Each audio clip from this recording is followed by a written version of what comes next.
بسم اللہ الرحمن الرحیم اللہم صلی علی محمد وآل محمد۔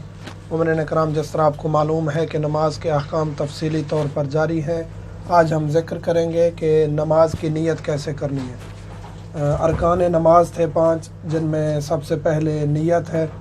نیت قربتاً الی اللہ ہونی چاہیے۔ نیت فقط اور فقط جو سب سے ضروری چیز ہے نیت میں، وہ ہے قربتاً الی اللہ ہونا۔ اس کے علاوہ باقی تمییزات ہیں، واجب فلاں فلاں فلاں، یہ کہنا ضروری نہیں ہے۔ قربتاً الی اللہ، اللہ کے لیے خاص نیت ہونی چاہیے، یہ سب سے ضروری ہے۔ اس کے بعد تمییزات دہرانا ضروری نہیں ہے کہ میں واجب ادا کر رہا ہوں، مستحب ادا کر رہا ہوں، فلاں نماز امام کے پیچھے، فلاں جماعت، فلاں مسجد، طہارت کے ساتھ اول وقت میں، یہ سب کہنا ضروری نہیں ہے۔ یہ سب کہنا ضروری نہیں ہے۔ تعیین ضروری ہے کون سی اور کس کی نماز ہے۔ مثلا اپنی نماز پڑھ رہے ہیں تو ذہن میں یہ ہونا ضروری ہے کہ میں فلاں نماز پڑھ رہا ہوں، حتیٰ کہ ظہرین کی پڑھ رہے ہیں، آپ کو یہ پتہ ہو کہ میں ظہرین میں سے پہلی پڑھ رہا ہوں یا دوسری، تو یہ بھی کافی ہے۔ لیکن تعیین ہونی چاہیے کہ میں کیا کر رہا ہوں۔ نماز کے دوران، نماز کے بعد کوئی بھی آپ سے پوچھ لے تو آپ کے ذہن میں آ جائے کہ ہاں جی میں فلاں نماز میں ہوں۔ قضا ہے تو اس کا قصد کریں۔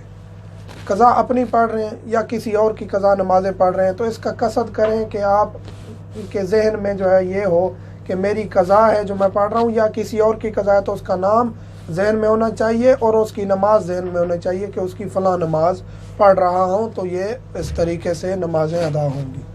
شروع سے آخر تک اجمالی طور پر قصد ہونا ضروری ہے۔ نماز اور کوئی بھی عبادت ہے، شروع سے لے کر آخر تک کوئی بھی عبادت ہے، اس میں قربتاً الی اللہ کی نیت شروع سے لے کر آخر تک ہونی ضروری ہے، تب وہ جا کے عبادت درست ہوگی۔ یہاں بہت ہی اہم ترین چیز میں ذکر کرنے جا رہا ہوں، ریاکاری سے نماز باطل ہو جائے گی۔ قربتاً الی اللہ کا مقصد یہ ہے کہ اللہ کے ساتھ انسان بالکل 100% اٹیچ ہو جائے، 100% اللہ کے ساتھ جب وہ مربوط ہو جاتا ہے تو اس کو ہم کہتے ہیں قربتاً الی اللہ۔ اب یہاں ریاکاری کیا؟ ریاکاری یہ ہے کہ انسان چاہے واجب ادا کر رہا ہے، چاہے مستحب ادا کر رہا ہے، چاہے مسجد میں ادا کر رہا ہے، یعنی واجب نماز ہے، مستحب ہے، مسجد میں ہے، آپ حرم میں جا کے ادا کر رہے ہیں، جماعت کے ساتھ ادا کر رہے ہیں، آپ کسی بھی طریقے سے ان اعمال کو کسی کے دکھاوے کے لیے کر رہے ہیں تو آپ کی نماز باطل، آپ کی عبادت باطل ہو جائے گی۔ کسی کو بھی دکھاوا کریں گے تو یہ ہماری جو قربتاً الی اللہ والی شرط ہے یہ ختم ہو جائے گی۔ تو جو ہی یہ ختم ہوگی ہماری عبادت باطل ہو جائے گی۔ تو ریاکاری سے مراد یہ ہے کہ کسی کو بھی اگر دکھاوے کے لیے، یعنی قربتاً الی اللہ کی نیت میں جو ہی خلل پیدا ہوگا، اللہ کے ساتھ قربت میں جو ہی خلل پیدا ہوگا، نماز باطل ہو جائے گی۔ تو یہاں ریاکاری سے مراد یہ کسی کے دکھاوے کے لیے آپ مسجد میں جاتے ہیں، حرم میں جاتے ہیں، آپ اول وقت میں نماز پڑھتے ہیں، خشوع و خضوع نماز میں زیادہ دکھانے کی کوشش کرتے ہیں، تو جو چیزیں اس عبادت کے ساتھ مربوط ہیں ان میں آپ ریاکاری کریں گے، وہ عبادت باطل ہو جائے گی۔